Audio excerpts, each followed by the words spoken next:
My son is dead and you are going back to your parents' house, aren't you? We live in this house.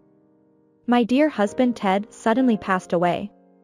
Immediately after the funeral, my parents-in-law, my husband's parents, visited me in my grief. Although there were not many of them, this house was filled with memories of living with my husband. Why on earth would I have to leave? But I didn't have time to cry, my mother-in-law told me in an uncharacteristic tone of voice. My name is Holly. I am an office worker for a real estate agency. It was at the real estate agency where I work that I met my dear husband, Ted. He is the brother of a male coworker of mine and they are very close as brothers. They often came to visit each other since they worked close to each other. We worked in the same office and I am also close to my colleague who later became my brother-in-law. That was how he introduced me to his own brother. Eventually, his brother invited me to lunch with him and we began to spend more and more time together. I recognized Ted as a nice, bright guy with whom I could talk. I was not particularly conscious of him. One day, when I thought it was the same for him too, an event occurred that triggered a change in our relationship. My colleague had made a reservation for us to meet at a restaurant, but he was unable to join us due to urgent business. However, it would have been a waste to cancel the reservation. So, for the first time, we had an opportunity to be alone together. I later learned that the brothers had arranged to do that on that day. My brother-in-law had been asked by my brother to plan so that we could be alone together. The conversation was lively, partly because of the delicious food, our backgrounds and values, etc. I noticed that we quickly became very close to each other. The more I learned about his life, the more I was drawn to his warm smile. Our relationship changed after that day. It did not take long for us to get married. It would not have been possible without my brother-in-law's arrangement. In that sense, and in the events that will happen in the future, I cannot thank him enough. Then came the day of our meeting with my parents-in-law. I was filled with anxiety, but my in-laws welcomed me very calmly. They were very considerate and I began to relax. I'm so glad you're here. We were really looking forward to meeting you, Holly. We've cooked a lot of food for you, hoping that today would be a good day. My mother-in-law says this and takes care of me in many ways. My in-laws are very independent people, just like my husband, who is the eldest son, and they were very friendly. I was relieved and grateful that I was able to enjoy my time at my in-laws' house. Even after several interactions, my in-laws were just supportive of our happiness. They have maintained a distance from us, not pushing us to get married or have children. Eventually, there was talk of moving in together at my in-laws' house. We had plans to build a house. Actually, my grandfather left us his house. I explained, and my in-laws listened intently and nodded. My grandfather loved me very much because I was his only granddaughter. Finally, he inherited me a piece of land with a magnificent house that he had renovated perfectly, even the interior. My grandfather left this world as if he was waiting for the inheritance process to be completed. The land had been redeveloped nearby, and land prices soared because of its location. But having been in the real estate industry for a long time, I knew what was the best thing to do. It would be more helpful in our plans to build our dream house if we were to sell it as drastically as possible rather than live in it ourselves. I appreciate my grandfather's love for us, but he told us that we could live in or sell the house we inherited. We were already contemplating selling it. After we got married, we moved there. However, it is far from where I work, and no matter how good the location is, it is difficult to continue living there. While we were making plans to sell the property, one day our lives underwent a major change. My husband, who works in sales, was ordered to be transferred to another company. He works for a large company with branches all over the country. Even though we are newlyweds, we were told that my husband was the only suitable person for the job, and since it was a resignation, we couldn't refuse the assignment. I'll definitely come home for the holidays. Besides, my parents are coming to visit. You don't have to, but could you take them both somewhere? Your parents are very nice people, and I don't have a problem with them going out.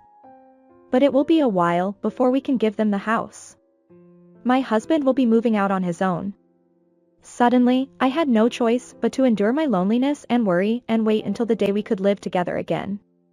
As my husband had said, my parents-in-law, especially my mother-in-law, came to visit us frequently on their days off. My mother-in-law used to have business trips with my father-in-law.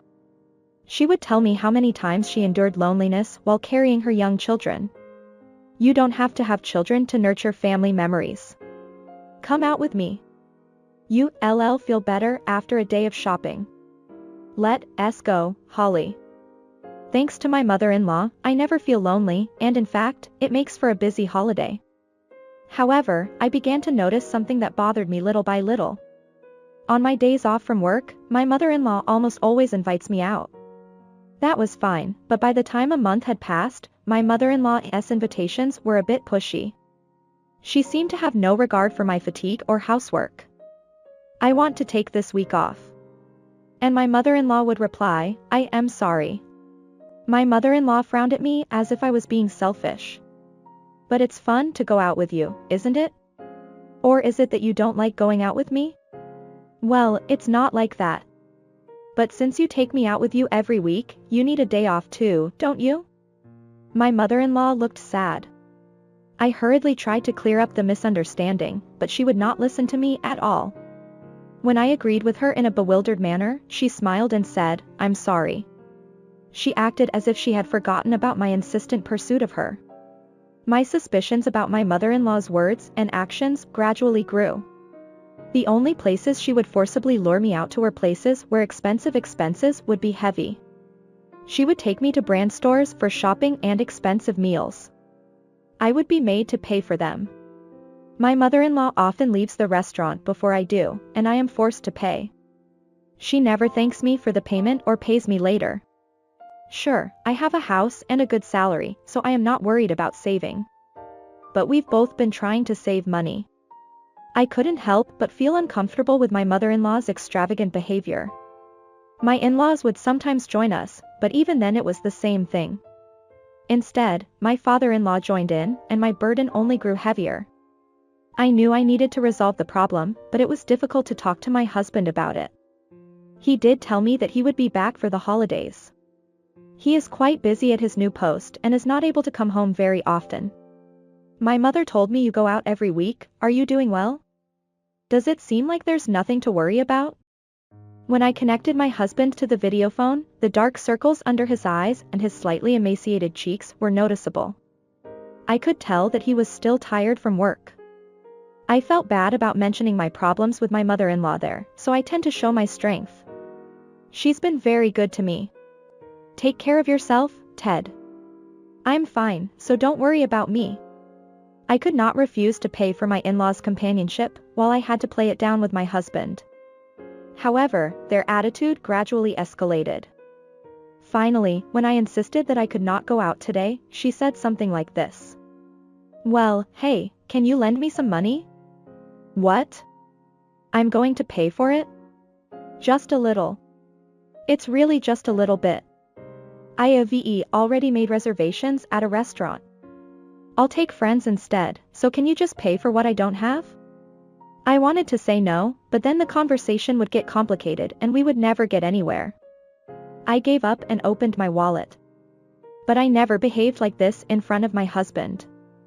Why don't you ask Ted to do it for you? It's not dignified to tell Ted. I was surprised to hear her reply. She is too embarrassed to tell her eldest son, so she thinks she can ask his wife for help. I gave up on my mother-in-law a long time ago, and it has become routine for her to ask me for money. At least if I give her money, which she calls an allowance. My mother-in-law would stop forcing me out of the house. I knew this was developing into a big problem. But the inability to have a dialogue with my mother-in-law was wearing me down. My mother-in-law's behavior became more and more inexplicable and strange. She would arrive unexpectedly and without prior notice, and then she would look at my house inside and out. I felt as if the privacy of my home was being invaded. I wonder if this furniture was left by Holly's grandfather. What's with all this furnishings? It's wonderful that you can afford to have all this fine stuff. Some of the furniture was left behind, antiques that my grandfather had favored. My mother-in-law seems to like them. She comes over and admires them as if they were her own. This is my husband's and my mother-in-law's home. I finally began to think about confiding in my mother-in-law. My husband might be surprised, but how nice it would be if we could figure out together how to deal with her. My mother-in-law's behavior is never pleasant. It is an invasion of privacy, no matter how much they may be parents and children-in-law. At the same time, however, my husband's moving was decided. If I just put up with her for a little while longer, he will come home. With my husband there, my parents-in-law would no longer ask me for money. A glimmer of hope sprouted in my heart. My husband is working hard every day, so my patience is almost over. I was looking forward to seeing my husband again, but things took an unexpected turn. What? Ted collapsed and is in the hospital? My mind goes blank. I was contacted by a colleague at my new post, and I rushed to the hospital. Perhaps his busy schedule had gotten the better of him, and suddenly he had a heart attack. Ted was rushed to the hospital by ambulance, but he didn't make it in time. My husband, a man of good health, had a heart attack that no one could have predicted, and he passed away in the blink of an eye. The funeral took place without me being able to accept the reality of the situation. I don't remember much because of the strong sense of loss. My brother-in-law came to the scene and took over most of the chores. I'm sorry. I know you just lost your brother too, but you helped me a lot. It is my brother's funeral, so it is only natural that I should help. But more importantly, are you okay with the land? Did you get the house ready? Toward the end of the funeral, I talked with my brother-in-law while cleaning up. I nodded to him and replied, everything is fine. Then, a few days after my husband's funeral, my in-laws came to visit the house together. But it was blindingly obvious that they had not come to console me. I am sorry about our son's sudden death, but you'll be fine because we're here. Don't worry. For some reason, my mother-in-law's face was smiling and laughing.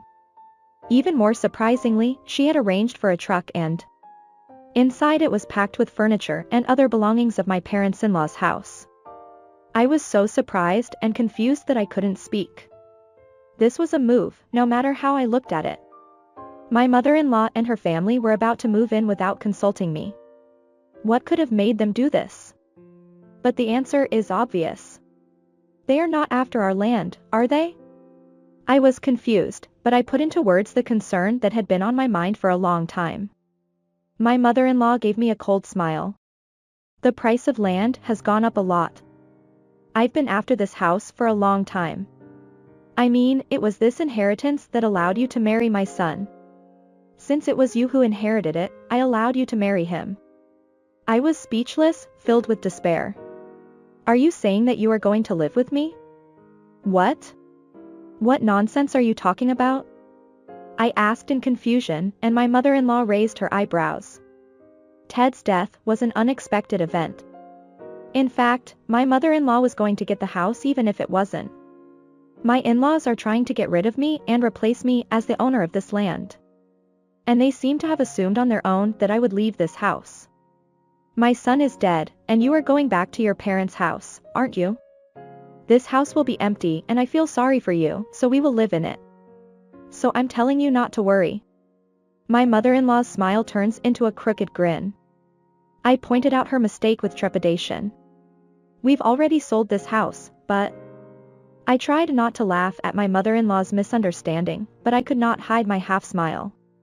My mother-in-law, on the other hand, froze and said, "What?" She froze. Just then, a completely different mover's truck arrived. "Excuse me. We're here to bring the items to your house." Perhaps because a truck from a competitor's company is parked there. The brawny contractor gets out and calls out to us for confirmation. The contractor my mother-in-law had arranged for is also getting out. They must have realized that the work could not be started and that it was not just a matter of another truck coming. We asked my parents-in-law for an explanation, but they were both too flustered to get to the point. We all argued with them, but it didn't help. Seeing my parents-in-law in a panic, I finally began to regain my composure. After that, I instructed them to move the truck out of the way. The house has already been sold to a buyer and a contract has been signed. A new family is moving in, so we can't bring their stuff into someone else's house, can we? Just as the contractors were looking up in amazement, a luxury private car arrived. A wealthy-looking couple and their children got out. The truth is, this land is no longer mine. They are the new owners. The in-laws were increasingly confused and didn't seem to understand what was going on. Please move the truck quickly, so the new tenants can start work. We can't start working on the new tenants. When they managed to move the truck on my mother-in-law's side, the movers immediately got to work. They moved the brand new furniture according to the planned procedure. The mothers-in-law could not accept this and began pestering me at the door. The buyer, the husband, evacuated his family to his car. He rushes over here and asks me questions, and another confusion begins. Who the hell are they? This was bought by our family. And please let the truck go home as soon as possible. I didn't expect my in-laws to visit me. I apologized flatly and managed to get them to forgive me. However, my mother-in-law and her family did not leave. They pushed us out of the way and rushed into the house. But of course, the house had changed from what we had known. There was nothing left of the furniture that we had used. My mother-in-law was astonished at the sight and began to fumigate and make a fuss. What is this? The house is empty. I loved that antique furniture and the lighting. Wait a second. She was outraged, not understanding what was going on. The tenant finally said, "I'm calling the police." He yelled at her. The upset father-in-law runs like a bullet, dragging the mother-in-law to retreat. A short distance away from the scene, my mother-in-law, who had been heated up, let go and quieted down somewhat. I apologized to the resident first. I was told that there was no guarantee that problems would not arise in the future. I managed to get them to release my parents-in-law by withholding their names and addresses. I had a strong sense of exhaustion, but I still had to explain to my parents-in-law. I returned to them. I calmly told them that the move had been completed a few days before my husband's death. The house was originally planned to be sold along with the land, so that was our original plan. We had to stop at one point because my husband had to move out on his own. There is a certain background that allowed us to proceed so smoothly. It was my brother-in-law who supported our decision. I was perplexed by the change in my parents-in-law, who had started asking for money. I didn't want to worry my husband, so I couldn't talk to him about it, and I have been in a state of depression. My brother-in-law noticed this and saved me. He told me that he had a hard time dealing with his parents. He told me that he would help me if I had any problems. I didn't want to damage our marriage or my relationship with my parents-in-law. I trusted my brother-in-law, who promised not to tell anyone, and decided to take the plunge and talk to him about everything. When I asked him about it, he was furious with my parents-in-law. He was my husband's brother and a colleague at my employer. He knew exactly what my parents-in-law were up to. And for my brother-in-law, his brother Ted is the only family he has. His wife, me, is like family to him. My parents will eventually try to live together in that house or conveniently kick them out and try to make it their own. According to my brother-in-law, both of my in-laws are so high-class minded that they are naive. They are vain and will stop at nothing. My mother-in-law in particular is terribly selfish. She pretends to be a nice lady while she is on the outside. But in reality, she is an evil person who thinks only of her own convenience. Because they are blood relatives, the episodes my brother-in-law tells me about his parents-in-law are all very intense. They were trying to make things right in front of his eldest son, who is the heir to the family. My husband probably didn't have to know about his parents-in-law's behavior. Anyway, I was suggested that I should sell the land as soon as possible so that the in-laws would not take it away from me. I agreed with my brother-in-law and decided to proceed with the sale. No matter how dearly my grandfather had left it to me, I did not want the house to be an obstacle to us as a couple. Rather, it was because it was important that I did not want to leave any disasters behind. Of course, it was not an arbitrary decision. I discussed it with my husband before his death, and he agreed. At that time, my husband learned about all of his parents-in-law's activities. I really didn't want to let him know. The sale could not be completed by me alone. But he understood my feelings that I couldn't discuss it with him. And he told me that he could not forgive my parents-in-law's behavior. I'm sorry I didn't realize.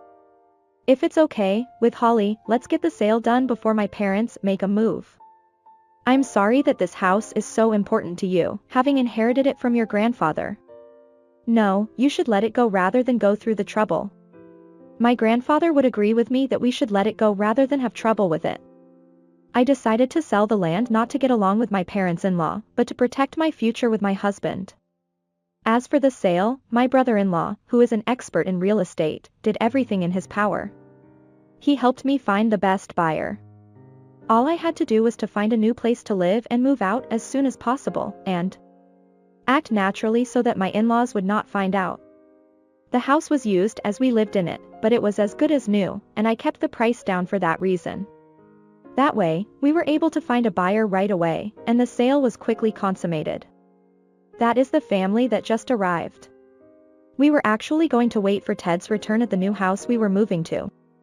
My husband was happy with the sale, which is the only thing I regret. Furniture was being brought in by the contractors. The moving process proceeded steadily, despite the fact that my in-laws had been kicked out of the house. My parents-in-law were not making a fuss, but were watching in amazement. But they could not stay like that forever. The moving company that my parents-in-law had hired was furious and demanded an explanation. From the perspective of the moving company, the move was booked because of an inexplicable mismanagement. I can't believe this is happening. It's a breach of contract. And questioned the in-laws, but they could not explain. In the end, the household goods were taken back once. They said that due to the unexpected situation, they would be charged a significant surcharge. Finally understanding the sequence of events, my mother-in-law shuddered and squirmed at me. This is our house because it's our eldest son's wife's house. Isn't it? Is this strange? She was trying to convince me with a string of painful excuses, but I ignored them. I ignored them and left with only my baggage. The land already belongs to the new family. I have nothing to answer for, since the land already belongs to the new family and not even to me. My husband's memorial services, including the 7th day of the 7th month, went smoothly. I saw my parents-in-law once in a while, but they never said anything to me about the house. They seemed to want to say something to me about the house, but in the end I couldn't say anything to them and they snuck away. I no longer have any obligation to my in-laws. I hardly speak to them anymore because I have no business with them. I go about my day peacefully without incident. In the small house where we were supposed to start over as a couple in a new house, I dealt with the grief of losing my husband. I had a large amount of savings on hand from the sale. Now that Ted is gone, our plans to build a home are off the table. I return to work. I bask in the few memories I have of my husband. I was slowly turning myself over to a more positive outlook. On the other hand, my in-laws, especially my mother-in-law, must have been filled with unwilling frustration. I didn't want to be involved anymore, so I didn't even let them know where our new residence was. I could not get involved, and this seemed to add to the frustration of my mother-in-law. She was looking out for her eldest son, and now she couldn't go to her other son, with whom she was not on good terms. On the other hand, she didn't know where I was either. The stresses kept piling up and eventually my mother-in-law lost her equilibrium. Late one night, the mother-in-law committed the heinous act of throwing gasoline around the house that was sold. Fortunately, a neighbor who was passing by became suspicious, and was quickly subdued and saved the day. When the police were called, they found that she had also prepared waste paper and a lighter. The mother-in-law was arrested on suspicion of attempted arson. The husband was almost set on fire. When he found out that it was the woman who came to his house on the day he moved in, he became very angry and called me to tell me that he would definitely prosecute the case. I repeatedly bowed my head, but that was an apology for the horrific experience of almost being set on fire, and not for my mother-in-law's attempted arson. There was nothing I could do about my mother-in-law's attempted arson. In the end, my mother-in-law's obsession with the house did not spare her from prosecution. I also managed to get her to forgive me by apologizing again and again, and we exchanged promises so that this would never happen again. My mother-in-law had never known poverty, had grown up in luxury, and could have anything she wanted. I think that is why she felt frustrated by the situation where she could not get what she wanted and developed a twisted sense of jealousy. She began to resent both the house and the land, and she turned to crime and ended up in prison. My father-in-law, who was supposed to be a supporter of my mother-in-law, started fighting with her after she was arrested. After my mother-in-law's arrest, they began to fight constantly. He gave up on her and forced her to get a divorce. So when her sentence expired, my mother-in-law's home to return to was completely lost. However, that is the result of her choice of action. My brother-in-law missed his brother.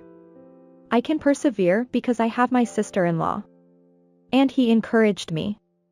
Although I have successfully cut ties with my parents-in-law, I have not lost all of my family. I decided to live a peaceful life for my husband who is watching over me in heaven. What did you think of this story? Please subscribe to our channel. See you in the next video.